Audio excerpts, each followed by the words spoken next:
తిరిగి BCN news కి స్వాగతం. డబుల్ ఇంజన్ సర్కార్ కూటమి ప్రభుత్వంతో అభివృద్ధి సాధ్యమని ప్రభుత్వ విప్ ఎమ్మెల్యే బొలిశెట్టి శ్రీనివాస్ అన్నారు. పశ్చిమ గోదావరి జిల్లా తాడేపల్లిగూడెం నియోజకవర్గంలో జనసేన సభ్యత్వ నమోదులో అత్యంత ప్రతిభ కనబరిచిన వారిని ఎమ్మెల్యే క్యాంపు కార్యాలయంలో ఆయన సన్మానించారు. జనసేన నుంచి యాక్టివ్ గా ఉన్న కార్యకర్తలకు గుర్తింపు వస్తుందని అన్నారు. కార్యకర్తలు నాయకులు నిరుత్సాహపడవద్దని ఆయన హితబోధ చేశారు. అనంతరం అత్యధికంగా సభ్యత్వ నమోదు చేసిన మాదిరెడ్డి రమేష్, మానే గణేష్ లకు 2 మోటార్ సైకిళ్లు, 500కు పైగా సభ్యత్వ నమోదు చేసిన 8 మంది సాధకులకు సెల్ ఫోన్లు అందజేశారు. పవన్ కళ్యాణ్ గారు ఇవాళ చూశారు, తమిళనాడులో విజయ్ గారికి జనసేన పార్టీ తరఫున నేను ఆయనకు శుభాకాంక్షలు తెలియజేస్తా ఉన్నా పవన్ కళ్యాణ్ గారి తరఫున. ఎందుకంటే ఒక సినిమా యాక్టర్గా వచ్చి ఆయన ఎక్కడ రూపాయి ఇవ్వకుండా మరి అన్ని సీట్లు సంపాదించారంటే రియల్గా మన పవన్ కళ్యాణ్ గారికి ఎంతమంది అభిమానులు ఉన్నారో అంతమంది అభిమానులు ఆయనకు కూడా ఉన్నారు. మరి అక్కడ ఏంటంటే అక్కడ ప్రజలకి డిఫరెంట్గా మంచి వ్యక్తులు రావాలనేది అప్పుడు ఆలోచన చేశారు. అప్పుడు మొన్న 2019లో పెట్టినప్పుడు అంతకుముందు ఓడిపోయినటువంటి జగన్మోహన్ రెడ్డి మీద సింపతితోనో వాళ్ళ నాన్నగారి పేరు చెప్పి రాష్ట్రాన్ని అభివృద్ధి చేసేస్తాడనే ఉద్దేశంతో సింగిల్ సింహం అని చెప్పి వెళ్ళారు. వాళ్ళు సింగిల్గా అనేది విజయ్ గారు కూడా చేయలేకపోతూ ఉన్నారు. అక్కడ కూడా కూటమి ప్రభుత్వం ఏర్పడిపోతూ ఉంది. తెలుసుకుని స్క్రోలింగ్ చేయవలసిన అవసరం ఉంది. జన సైనికులు అందరూ కూడా మీకు తెలియజేస్తూ ఉన్నారు, ఇదివరకు ఎలక్షన్ ముందు మనం ఎంత యాక్టివ్గా ఉన్నామో ఇవాళ ఎవరైతే ఎక్కువ సర్వీస్ చేశారో వాళ్ళందరినీ కూడా ఇవాళ చిన్న సత్కారం చేయాలని నేను పిలిచాను అంతే. పార్టీకి సభ్యత్వం అనేది పక్కన పెడితే ఇవాళ మొదటి నుంచి ఇవాళ 2019 నుంచి 24 దాకా నాతో పాటు ఇటు వీరమహిళలు కానీ అటు జనసైనికులు కానీ గెలుస్తామో లేదో తెలియని పరిస్థితుల్లో నన్ను మరి గెలిపించడానికి మీరందరూ చేసిన సహాయం నేను ఎప్పుడు మర్చిపోను. అందుకని నిరంతరం మీకు ఏదోటి చేయాలని తపన పడుతూ ఉంటాం. ఏం చేయడానికి ఇవాళ ప్రభుత్వంలో మనం 40% ఇవాళ షేర్తోనే మనం ఇవాళ పదవులు ఇవ్వాల్సిన అవసరం ఉంది. ఎవరి పార్టీని వాళ్ళు కాపాడుకునే ప్రయత్నం చేసుకోవచ్చు, కానీ ఇది కూటమి అనేది విషయాన్ని మర్చిపోవద్దని నేను అందరికీ తెలియజేస్తాను. ఈ కూటమిలో పవన్ కళ్యాణ్ గారి ఆలోచన ఒకటే ఉంది, ఇంకో 10 సంవత్సరాలు ఈ రాష్ట్రాన్ని కలిసి నడిస్తేనే కానీ రాష్ట్రం అభివృద్ధి చెందదు. గడిచిన 5 సంవత్సరాల్లో తీవ్ర నష్టం జరిగిందని చెప్పి మరి అందరి అభిప్రాయాన్ని ఆయన ప్రజలు వ్యక్తపరిచి మరి ఆయన చెప్తూ ఉంటే మన నాయకుడి మీద ట్రోల్ చేసినప్పుడు కనీసం రెస్పాండ్ అవ్వండి. పవన్ కళ్యాణ్ గారి గురించి ఇంకా చెప్పుతో కొట్టి సమాధానాలు మీరు అందరూ చెప్పాలని నేను మిమ్మల్ని కోరుకుంటా ఉన్నాను. ఎందుకంటే యాక్టివ్గా ఉండండి, ఇవాళ యాక్టివ్గా ఉండండి. ఖచ్చితంగా మిమ్మల్ని పార్టీ గుర్తిస్తుంది. మనకి ఏదైతే పవన్ కళ్యాణ్ నమ్మి మనం ఎమ్మెల్యే సీట్ ఇచ్చారు, ప్రతి కార్యకర్తకి నేను రుణపడి ఉన్నాను. ఇవాళ 2 చనిపోయారు, సభ్యత్వం చేసుకున్నారు, కానీ వాళ్ళకి న్యాచురల్ డెత్, యాక్సిడెంటల్ డెత్కి ఇన్సూరెన్స్ ఉంది. వాళ్ళిద్దరికి కూడా రేపు ఎల్లుండో మనం వచ్చిన తర్వాత వాళ్ళ కుటుంబానికి 55,000 రూపాయల సహాయం అందించమని చెప్పి కూడా మా అబ్బాయి చెప్పాం. మాకు తోచినంత వరకు మేము చేస్తూనే ఉంటాం. అది ఎంతైనా అవనివ్వండి, మమ్మల్ని నమ్మి పనిచేసిన ప్రతి వ్యక్తిని ఆదుకోవాలన్న ఆలోచనలో పవన్ కళ్యాణ్ గారి కోరిక మేరకు మనం పనిచేస్తాం. జన సైనికులు కానీ వీర మహిళలు కానీ అలాగే కూటమి నాయకులు కానీ ఎలాంటి ఇబ్బంది లేకుండా చేసే శక్తి ఆ భగవంతుని వాళ్ళు నిరంతరం నేను కోరుకుంటామని తాడేపల్లి పట్టణ ప్రజలు కానీ కాన్స్టిట్యున్సీ ప్రజలు కానీ మనం నమ్మి ఓటేశారు. మన కూటమికి ఖచ్చితంగా అన్ని పనులు చేసే మనం వెళ్తాం, ఎలాంటి ఇబ్బంది లేదు. మన కార్యకర్తలందరూ యాక్టివ్గా ఉండండి. ఖచ్చితంగా మనందరూ కూడా ప్రజాసేవ కోసం మనం ముందు ఉండాలని కోరుకుంటూ, ఎవరైతే బాగా సర్వీస్ చేసిన మరి ఇంట్రెస్ట్ పే చేశారో వాళ్ళందరినీ కూడా గౌరవించుకుంటే రేపు పొద్దున్న రాబోయే రోజుల్లో కూడా ఎలాంటి ప్రోత్సాహం అనేది పార్టీ నుంచి ఉంటుందని తెలియజేయడం కోసమే చిన్న ప్రయోగం చేసాం. దానికి సహకరించిన మీ అందరికీ ధన్యవాదాలు. మేము కానీ ఒకటే కోరుకుంటా ఉన్నాం, అక్కడ పైన పవన్ కళ్యాణ్ గారి ఆయన గ్రాఫ్ని మనం పెంచాలి అంటే ఖచ్చితంగా ఇక్కడ ఎమ్మెల్యే గారు ఆయన్ని అనుసరించి మీరందరూ కూడా 100% కష్టపడాలి. మీరందరూ కష్టపడతా ఉన్నారు. క్రియాశీలక సభ్యత్వం ఎక్సలెంట్గా జరిగింది. మరొక చిన్న మాట మీకు చెప్పాలి, నేను నిజంగానే మా నాన్నగారు ఎమ్మెల్యే అయితే నాకు కొత్తగా వచ్చేది ఏం లేదండి. ఎందుకంటే మీ అందరికీ తెలుసు, ఎమ్మెల్యేగా ఉన్నందువల్ల నేను ఏమన్నా పొందేది ఏమైనా ఉంటుంది ఏంటంటే, నేను ఒక తిరుపతి వెళ్తే నాకు మంచి దర్శనం దొరకదు. ఇప్పుడు కాదు, ఆయన ఏ రాజకీయాల్లో లేనప్పుడే నన్ను L1 దర్శనాలు తీసుకెళ్లారు. నేను చాలా హ్యాపీగా చేసుకునేవాడిని. ఇవాళ కొత్తగా నాకేం జరగట్లేదు. అలాగే ఇవాళ నేను ఏ అధికారికి కూడా పొరపాటున నా సొంత ప్రయోజనాల కోసం ఎప్పుడు ఎవరికి ఫోన్ చేయలేదు. మీరు ఎవరైనా కనుక్కోవచ్చు, కేవలం మీకోసం నేను ఫోన్ చేస్తాను. ఏదైనా కష్టపడాలి అనే మనస్తత్వం మీ దగ్గర ఉంటే, పెట్టాలి అనే మనస్తత్వం ఆయన దగ్గర ఉంది. 100% ఆయన పెడతాడు. నేను ఖచ్చితంగా దాన్ని సపోర్ట్ చేస్తాను తప్ప నేను ఎప్పుడు వెనక్కి లాగను. ఎందుకంటే ఆయన 0 నుంచి ఆయన దగ్గర ఒకప్పుడు బండి ఉందో లేదో నాకు తెలియదు, నాకు ఊహ తెలిసిన టైంలో. అలాంటిది ఇవాళ మమ్మల్ని కారులో తిప్పే పొజిషన్కి ఆయన ఎదిగాడంటే అది మేము సంతోషంగా ఫీల్ అవుతాం. దాంట్లో మమ్మల్ని ఎలా ఫీల్ అవుతారు, మిమ్మల్ని కూడా మీ కుటుంబాలను కూడా ఆయన మా కుటుంబ సభ్యులు అనుకునే ఫీల్ అవుతారు. మీరు కష్టపడ్డారు ఎలక్షన్లో, ఆ ఒక్క ఆయన కోసం కష్టపడిన ప్రతి ఒక్క కార్యకర్తని కూడా ఆయన ఇంట్లో మనిషిగా ఆయన ఆలోచిస్తాడు. కాబట్టి ఇవాళ మిమ్మల్ని అందరినీ అంతగా మీకు ఏదైనా చెయ్యాలి అని ఆ తాపత్రయంతో ఇవాళ ఇంత చేస్తున్నారు. నిజంగా ఏ ఎమ్మెల్యే దగ్గర నేనైతే చూడలేదు. అలాంటిది ఆయన ఇవాళ వరకు ఎంత ఖర్చు పెట్టారు. నెల్లూరు జిల్లా గూడూరు పట్టణంలోని శ్రీ చెన్నకేశవ స్వామి దేవస్థానంలో వార్షిక బ్రహ్మోత్సవాలు వైభవంగా జరుగుతున్నాయి. ఉత్సవాలలో భాగంగా స్వామి అమ్మవార్లకు పలు రకాల సుగంధ ద్రవ్యాలతో స్నాపన తిరుమంజనం ఘనంగా నిర్వహించారు. అనంతరం స్వామివారికి పుష్కరిణిలో చక్ర స్నానాన్ని అర్చకులు సాంప్రదాయబద్ధంగా నిర్వహించారు. భక్తులు స్వామివారి పుష్కరిణిలో పవిత్ర స్నానాన్ని ఆచరించి తీర్థప్రసాదాలు స్వీకరించారు.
విద్యారంగంలో పెరుగుతున్న ఫీజుల దోపిడీపై తెలంగాణ రక్షణ సేన అధ్యక్షురాలు కల్వకుంట్ల కవిత తీవ్ర ఆగ్రహం వ్యక్తం చేశారు. సోమాజిగూడ ప్రెస్ క్లబ్ లో నిర్వహించిన రౌండ్ టేబుల్ సమావేశంలో ఆమె మాట్లాడుతూ రాష్ట్రంలో కార్పొరేట్ విద్యా సంస్థల విద్యను వ్యాపారంగా మార్చి కోట్లు దండుకుంటున్నాయని, వీటిని నియంత్రించకపోతే రాష్ట్ర వ్యాప్త పోరాటం చేస్తామని హెచ్చరించారు. ముఖ్యంగా హైదరాబాద్ పబ్లిక్ స్కూల్ వ్యవహారంపై ఆమె సంచలన ఆరోపణలు చేశారు.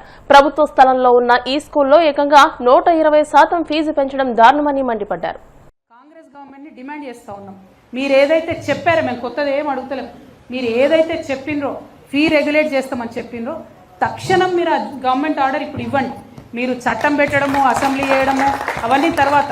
ఎందుకంటే నొప్పి ఉన్నప్పుడే మందు కావాలి. ఇప్పుడు పేరెంట్స్కి మే నెలలో బాధ ఉన్నది, నొప్పి ఉన్నది, తీవ్రత ఉన్నది. ఇప్పుడు ఇమ్మీడియట్గా నిజంగానే మీరు ప్రజాప్రభుత్వం అయితే, నిజంగానే మీరు ప్రజలకు ఇచ్చినటువంటి మాట నిలబెట్టుకోవాలనుకుంటే, నిజంగానే మీరు ఈ ప్రజల్లో తలెత్తుకొని తిరగాలనుకుంటే మాత్రం ఈ మే నెలలోనే తక్షణమే ఫీ రెగ్యులేట్ చేస్తూ జీవో దేవాలని మేము డిమాండ్ చేస్తూ ఉన్నాం.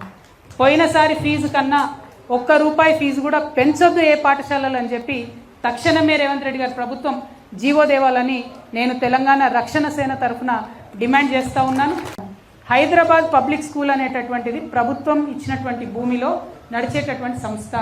అందులో ఉన్నటువంటి భూమిలో ఒక 30 ఎకరాలని కొట్టేయడానికి ఆ కమిటీ ప్లాన్ వేస్తున్నటువంటి విషయం మీకు తెలుసు, మాకు తెలుసు, అందరికీ తెలుసు.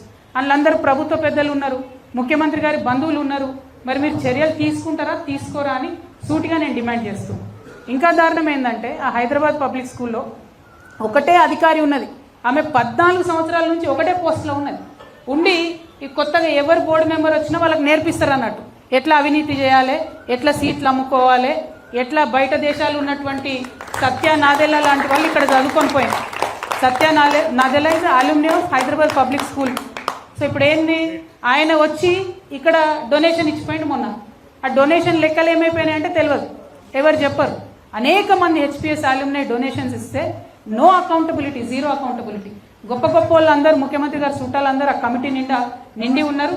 విద్యాశాఖ మంత్రి మన కర్మగాలి ముఖ్యమంత్రి గారే ఉన్నారు. కాబట్టి నేను వారిని డిమాండ్ చేస్తున్నా, you should please immediately review what is happening in HPS మీద రివ్యూ చేయాలి. హైదరాబాద్ పబ్లికేషన్ మీద ఖచ్చితంగా పబ్లిక్ స్కూల్ మీద ఒక స్టాండ్ తీసుకోవాలని నేను డిమాండ్ చేస్తున్నాను. అంటే ఎందుకు అంత స్ట్రెస్ చేసి నేను హెచ్పిఎస్ మీద చెప్తున్నా అంటే ఈసారి 120% ఫీజు హైక్ చేసి 120%. పోయిన సంవత్సరం 93,000 కట్టినటువంటి పేరెంట్స్ ఈసారి 2,08,000 రూపాయలు కట్టాలి. కానీ ప్రభుత్వం నిమ్మకు నీరెత్తినట్టుగా ఉన్నది. అది ప్రభుత్వ స్కూల్, ప్రభుత్వ భూమితో నడిచేటటువంటి స్కూల్, ప్రభుత్వానికి అకౌంటబుల్గా అక్కడనే 120% పెరిగితే ముఖ్యమంత్రి గారు పట్టించుకోకపోతే ఇక ఏ నారాయణ స్కూలోడో, ఏ చైతన్య స్కూలోడో, ఇంకో స్కూలోడో పెంచిన ఫీజు మీద మీరు ఏం పట్టించుకుంటారు? మీరు వాళ్ళని ఎట్లా ప్రశ్న వేస్తారనే విషయాన్ని ముఖ్యమంత్రి గారు నేను అడుగుతున్నాను. వార్తలు ముగించే ముందు ముఖ్యాంశాలు మరోసారి.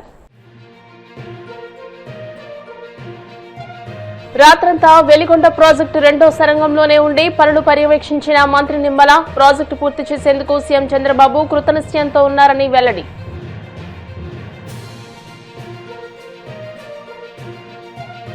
బాల కార్మిక వ్యవస్థను నిర్మూలించి బాలలను అభివృద్ధిలోకి తీసుకురావడమే లక్ష్యంగా కమిషన్ పనిచేయాలి. ఆరోగ్య శాఖ మంత్రి సత్యకుమార్ సూచనలు. బాణపల్లి వెంకన్నాలయంలో ప్రత్యేక పూజలు. మంగళ వాయిద్యాల నడుమ శ్రీ స్వామి అమ్మవార్లకు మేల్కొలుపు సేవ, ఐశ్వర్యలక్ష్మి హోమం. కార్పొరేట్ విద్యా సంస్థలు కోట్లు దండుకుంటున్నాయన్న తెలంగాణ రక్షణ సేన అధ్యక్షురాలు కవిత. ఫీజుల నియంత్రణకు చట్టం తీసుకురావాలని డిమాండ్.